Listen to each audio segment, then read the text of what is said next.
Ama niye Qazaxıstanda? Bundan önce Qazaxıstanda zirvə toplantısı gerçəkləşəndə Kuzey Kıbrıs Türk Cumhuriyeti'nin Cumhurbaşkanı Qazaxıstana getmək istəyəndə Qazaxıstandan ona qarşı bir teklif oldu ki, o arzu edilmezdi, gelişi dediler.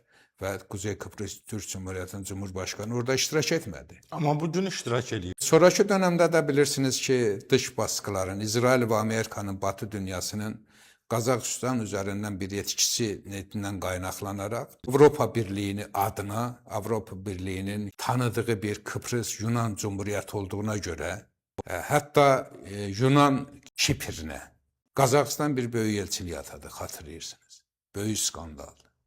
Karşılığında bilirsiniz o zaman Sayın Cumhurbaşkanı Aliyev'in ciddi jestler oldu. Şuşa toplantısına birbaşa Kıbrıs Türk Cumhuriyeti'nin Cumhurbaşkanı dəvət edilməsi, Türk dövlətlərinin bayraqlarının yanında Kıbrıs Türk Cumhuriyeti'nin bayrağının olması, Ersin Tatar'ın dövlət başçıları kimi eyni statusda qarşılanması, yola salınması, o eyni masa ayrılması, bütün bunların hamısı tabii ki Kuzey Kıbrıs Türk Cumhuriyeti'ne olan küresel baskının karşısında Türkiye ve Azerbaycan'ın ortak bir direnişiydi. Qazaxıstan tarafından bir çat yaratılmıştı. Özbekistan'ı da yaratılmış bu çata cəlb edirdiler. Bilirsiniz Özbekistan o zaman geri çekildi, o çatda iştirak etmedi. Ama sonraki dönemde görürsünüz ki bugün Türkistan zirve toplantısına Kuzey Kıbrıs Türk Cumhuriyeti'nin Cumhurbaşkanı da katılır. Hem de yeni Cumhurbaşkanı Tabii Tufan Erhürman. Erhürman bugün toplantıya katılır. Böyle bir toplantının ona göre hem de Türkistan'a salındı, Qazaxıstana salındı ki dünya kamuoyunu, dünya devletlerinin halklarının karşısında Türk devletlerinin bir bütün olması Kuzey Kıbrıs Türk Cumhuriyeti'ne bütün Türk Cumhuriyetlerinin eyni gözüyle baktığını bir daha sergilemekti. Ve böyle bir adım attığına göre tabii ki bugün Tokayev'e biz öz təşəkkürümüzü bildiririk. Düzdür, zamanında yanlışlıklar olabilir.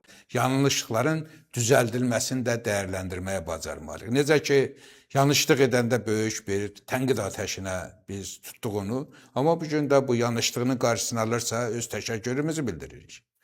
Çok istəyərdi ki, heç bir Türk Cumhuriyeti'nin Cumhurbaşkanı, dövlət yetkililəri hansısa bir yanlışlıklara yol verməsinlər ki, belə bir töhmət altında da qalıb, nə zamansa o töhmətin də qarşısının alınmasında jestlər etsinlər.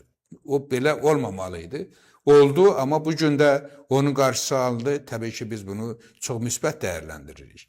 Kuzey Kıbrıs Türk Cumhuriyeti'nin orada təmsili tək Kuzey Kıbrıs və Türkiye məsələsi deyil. Bilirsiniz, Aralıq dənizində Kuzey Kıbrıs Türk Cumhuriyeti'nin geniş mənada tanınması, daha böyük adaların Türkiye'nin ərazisi içərisinə girməsi deməkdir. Akdeniz'de Türkiye'nin Afrika'ya kadar sınırlarının genişlenmesi demektir. Bu hem de Türk devletlerinin sınırlarının genişlenmesi demektir. Bugün Kıbrıs Türk Cumhuriyeti'nin statüsünün tanınması Türkiye'ni Afrika sınırlarına taşımır. Hem de Qazaxıstanı taşıyır, Azerbaycan'ı taşıyır, Özbekistan'ı taşıyır, Qırğızstan'ı, Türkmenistan'ı taşıyır. Bizim sınırlarımız böyüyür. Bu baxımdan Kuzey Kıbrıs Türk Cumhuriyeti'nin strateji mövqeyi olduqca əhəmiyyətlidir. Siz bilirsiniz ki, Rum kəsiminin üzərində daha çok İsrail oyunu oynuyordu. Ve aynı zamanda Qazaxıstan'a da en çok baskını İsrail gerçəkləşdirmişdi Yunanistan'la birlikte.